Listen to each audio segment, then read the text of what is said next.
warahmatullahi wabarakatuh. Hai guys, kembali lagi di podcast kami kali ini. Sebelumnya kami membahas tentang ini. Dan kali ini kita akan membahas sesuatu yang lebih mendalam. Jadi, sebelum ke pembahasan tuh mungkin kalian lupa sama kami semua. Jadi aku mau memperkenalkan diri terlebih dahulu. Nama aku Alina Azahra. Nama saya Zahra Devina. Nama saya Aura Salim. Saya Buta Febriani. Saya Ilmanatul Ulia. Saya Amelia Dinda Syahira. Oke, jadi di sini nih kan kita udah pernah memperkenalkan diri. Kemudian di podcast sekarang nih kan lebih mendalam tuh aku mau membahas soal kriminologi. Kriminologi itu kan lebih mengarah kepada ilmu tentang kejahatan yang lebih mendalam, kayak faktor-faktor terjadinya kejahatan, faktor dari pelakunya. Jadi tuh aku keponya tentang kasus kriminologi itu tentang pembegalan. Nah, aku tuh bingung sama kasus mengenai pembegalan. Jadi tuh pembegalan tuh gimana sih menurut kalian semua? Kalau menurut saya pembegalan itu tuh adalah sebuah aksi perampasan di tengah jalan yang mana memberhentikan si pengendara. Oh, jadi kayak begal tuh jatuhnya kayak perampasan hak barang gitu ya, milik orang lain gitu di tengah jalan. Tapi tuh di beberapa kasus tuh pembegalannya sampai membunuh orang yang dibegal gitu, kayak korbannya yang dibunuh.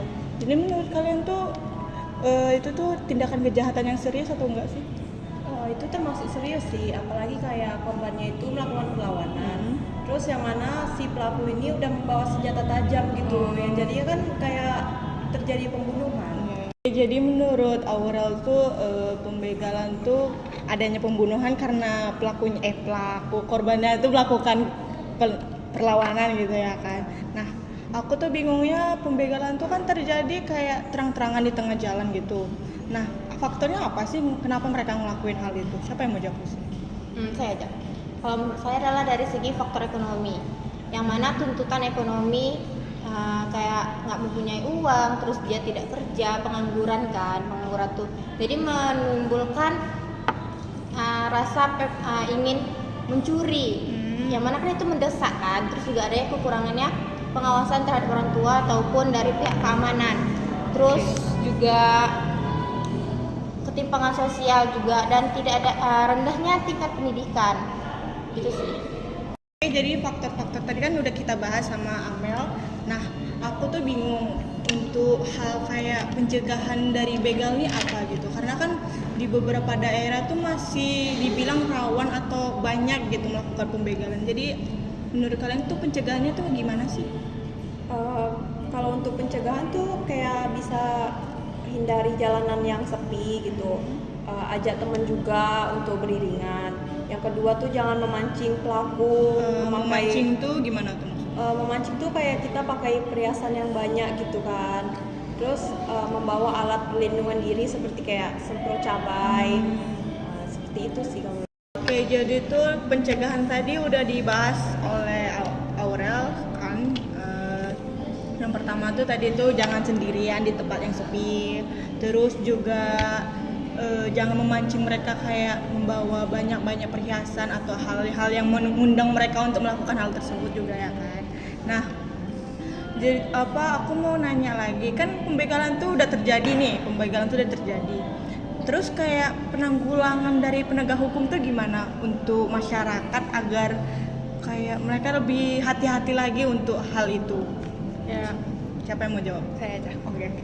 Cara penanggulangan tuh bisa kayak misalkan polisi nih lebih sering patroli di tempat-tempat sepi, nambahin lampu di jalan-jalan gitu. Terus terang gitu.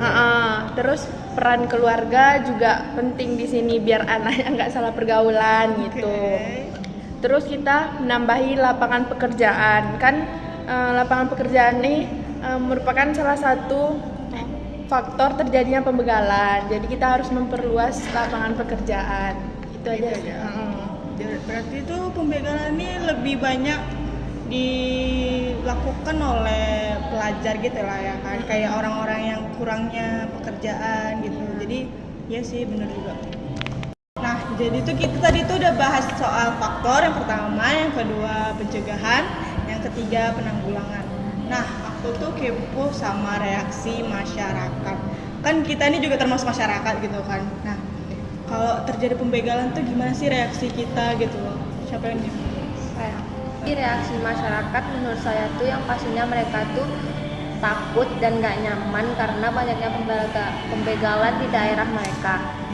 Jadi mereka tuh jadinya lebih was-was dari pembegalan, dan aktivitas di luar juga jam lebih jaga-jaga.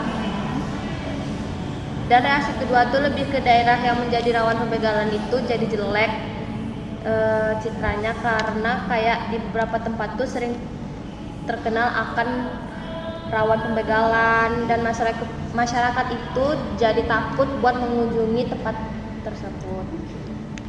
Jadi itu masyarakat tuh, reaksi masyarakat tuh kayak yang pertama pastinya mereka takut ya kan. Kayak kita tuh juga pasti takut akan pembegalan gitu loh. Jadi tuh lebih was-was aja sih. Terus juga aku tuh kepo sama pembegalan tuh kan nggak mungkin lepas dari perhatian penegak hukum ya nggak sih. Jadi tuh pembegalan ini ada sanksi atau undang-undang yang mengaturnya nggak sih?